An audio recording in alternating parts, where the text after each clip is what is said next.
What's up, everybody? What is today? Today is, I don't even know.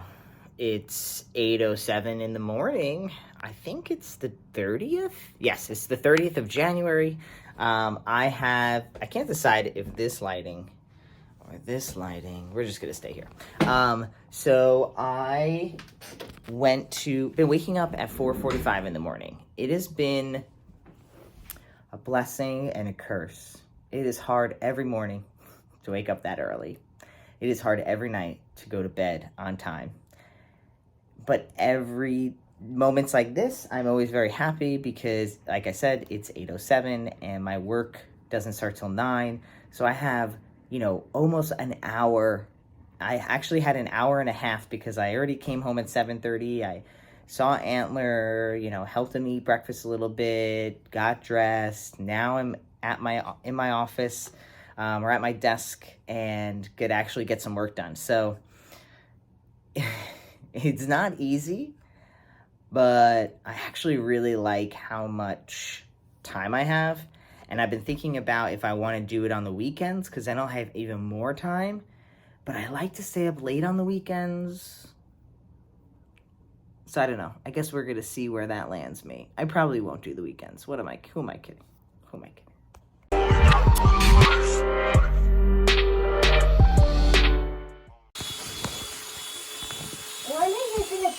Whoop. Did it get you?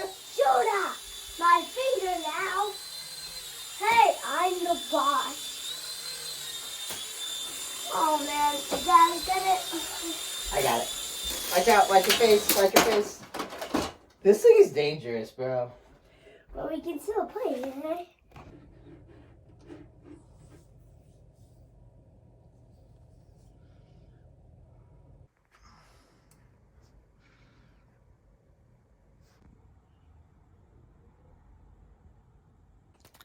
Good morning, everybody. It is 7:25, Friday, and I woke up this morning at 4:45. I got to the gym the earliest I've ever been, and somebody had crashed into a pole, and so there was no electricity. So I had to turn around, come back home, and I was going to go back to bed, but I decided to stay up and do a bunch of editing. I have Care with Pride initiative video, the Glued Together podcast, this vlog, and then I also have some videos for Trace for our new features that are coming out. So I just been doing that, but I realized I got 4 extra hours from 5 to 9. 4 extra hours. Wild. So I'm 1 1/4 way. I did the hardest video first, which is the Care with Pride video, because it's just like a lot of editing and it has to be very specific because I've gotten approval. So yeah, but I'm gonna keep on plugging away over here. I'm very tired. I feel like I'm not normally this tired when I work out, but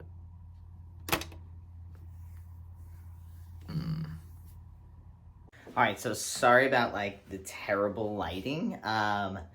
It's super cloudy out and there's not good lighting in here, so my bad. Also, I don't know, I've got this jersey on. It's like I don't know, I've never done this style before. It's a hockey jersey. You can't see. This lighting is so bad. I'm not annoyed by it. I'm just a little annoyed by it. Here, let's do this. All right, so I don't know. It's like really big and baggy, but I kind of like it. It's an old Islanders logo. I'm not a big hockey fan, but I don't not like hockey. I don't watch it, so that's pretty much it. So I want to, let's get you on here.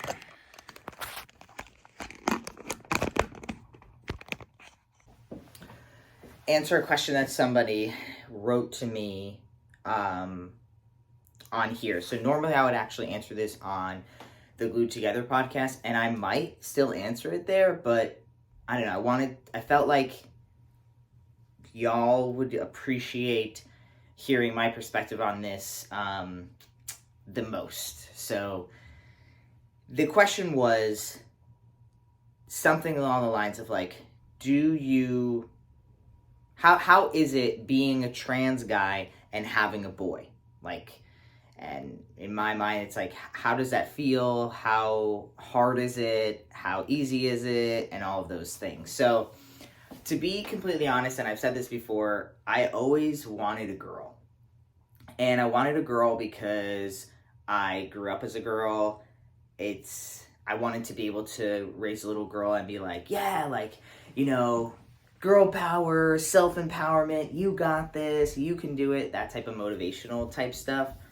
And so I thought that, and so I thought that raising a girl would be easier. And when I found out it was a boy, I got really nervous and really I was like, great. So now I just went from empowering a little girl to feeling like I have to teach a little white boy how to be a good white boy. And I'm still working on being a empowered little girl and a good white boy. So it definitely was a lot, and I was feeling all kinds of ways. But ultimately, I wasn't angry. I wasn't, sad necessarily. I just was like, man, selfishly, I was just like, oh, this is going to be so much harder. I could have just been the easy way. And now it's been 5 years. And to be honest, I believe now that it is, for me, this is all like a personal thing. For me, I'm so happy I had a little boy, because the way that I actually like to play with kids is a lot more physical, and it's a lot more active. And what I've noticed, again, so these are all like generalizations, not every, right, like when I was a little girl, like I was not like this. So not every little girl is like this, not every little boy is like this, but Antler is pretty, at this moment, a pretty stereotypical two things. Little kid first, okay? So little kids just don't have as much attention span. They're very physical. They are like loud and have a lot of emotions, okay? So he is like every other little kid.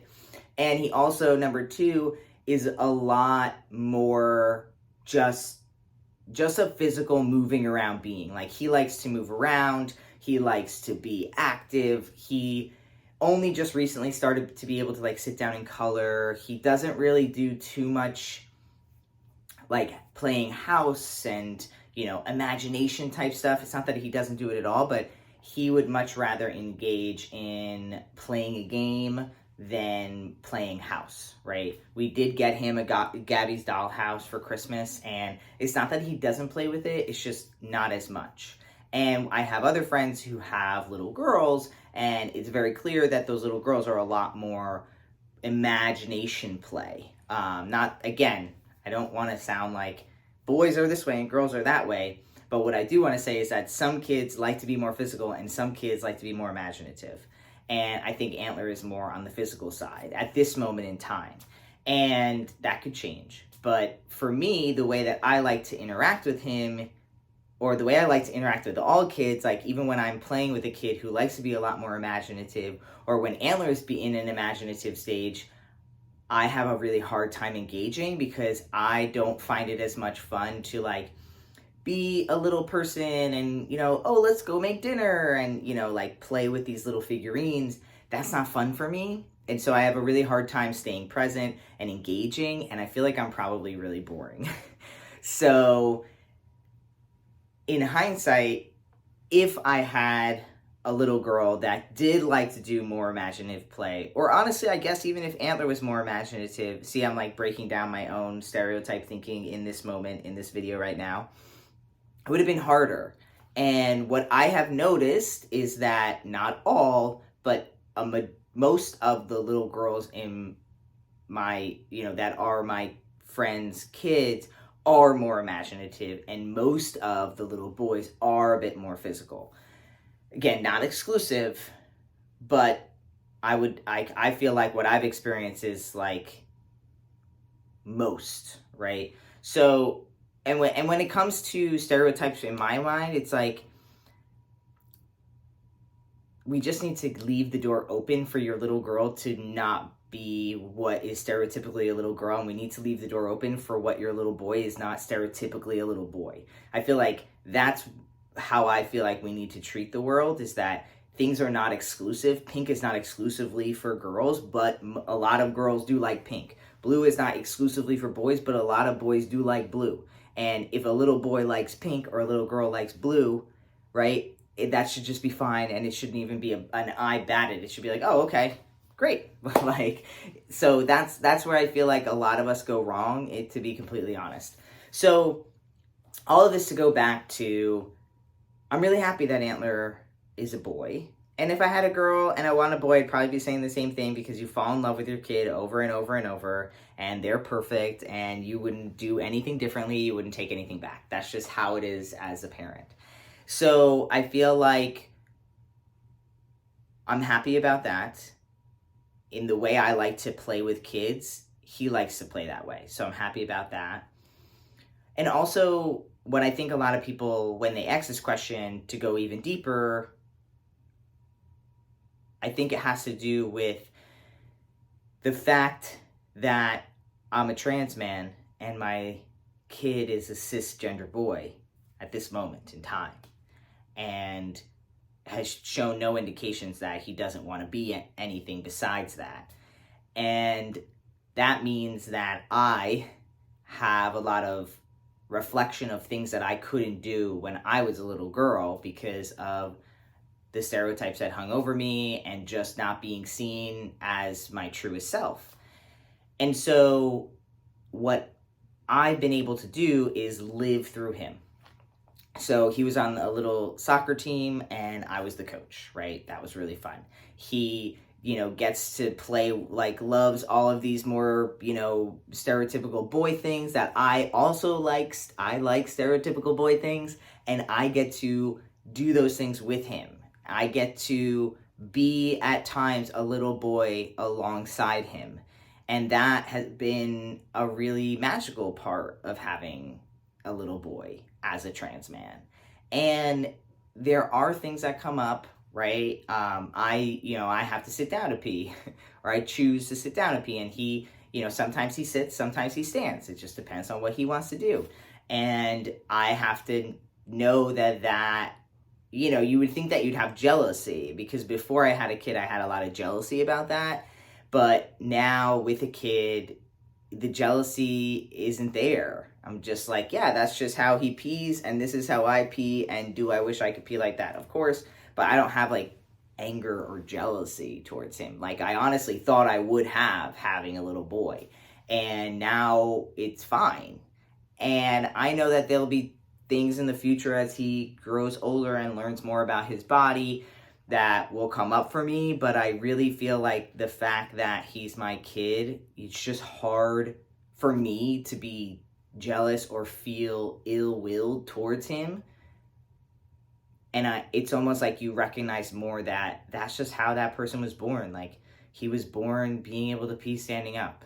Like, he's going to be born growing a beard. He's going to be born being, in a masculine body, right? And I have always wanted those things, and had to take my own journey to get to that place where I could also have those things. And so it feels like there's more of an acceptance there. There's more of an acceptance that people are born how they're born, and it is what it is. And do I have moments? Yes, but I have more moments of jealousy towards grown men than I do towards kids, because I'm grown now, right? And it's always hard to think about your past, but it gets easier when you get older. It really does. And like, the longer I am, as when I look in the mirror, I see myself, the more I don't have anger and pain about my past, because at this rate, I'm 14 years on. I started at 21 years old. In a short time, I'm gonna have lived longer and more years as Aydian as I did before Aydian. And so that makes it easier. It just does. So to have a kid, I mean, girl or boy, you love that kid and you are so grateful to have that kid in your life. And they bring you so much joy that you really, if you were having feelings, you kind of just get over them. You know, the love kind of erases all of those things. And so that's my answer. I thought I wanted a girl and I got a boy, and I would have been happy with either. And I am happy with the kid I got. And so if you are fearful or nervous because you're afraid that maybe you're going to have a kid that is going to get to live the life that you missed out on, so to speak, you're going to get to live that life with that kid. And it's going to be a really beautiful thing if you wanted to. Jaylee just brought me my breakfast. Looks good. I've got 2 eggs, avocado toast with some, if you haven't gotten this from Trader Joe's, you're missing out. It's the everything but the seasoning. And then a little, I think this is a clementine or a mandarin. Cutie. Yeah, so that's what I'm going to say here. You have kids? I want to know. Drop your comment below. I've answered lots of questions like this and similar to this on the Glued Together podcast, so go and check that out. It's on here, on this channel, and on Spotify. And yeah, I will catch you in the next video. Peace.